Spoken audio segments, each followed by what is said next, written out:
I'm Stephen Robbins, host of the Get It Done Guy podcast. We all get and send lots and lots of email. Now, the purpose of an email subject line is to make sure the recipient actually knows whether or not they should open the email and read it. Think about the last time you got an email where the subject line was, "Hey," or "Guess what?" or "You'll love this." Sometimes you open it, but wouldn't it be better to know in advance whether or not you should? Here are some tips as for how you can write fabulous subject lines that will get your messages read or not, whichever is more appropriate, every time. Tip number 1, use subject lines to summarize your message, not describe your message. An example of a bad subject line would be, subject, Monday morning meeting. An example of a good subject line would be, Monday morning meeting moved to Tuesday morning.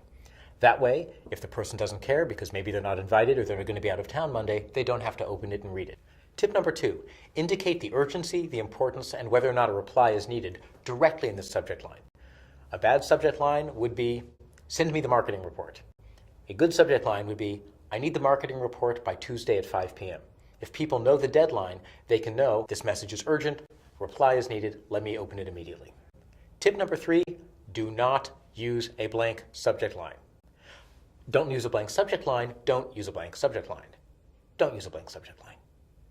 Tip number 4, don't mark everything urgent or important. If you do that, then pretty soon people will go, ugh, the boy who cried wolf, or the woman who cried wolf, and they won't open anything you send. Use urgent and important very judiciously. I'm Stephen Robbins, host of the Get It Done Guy podcast.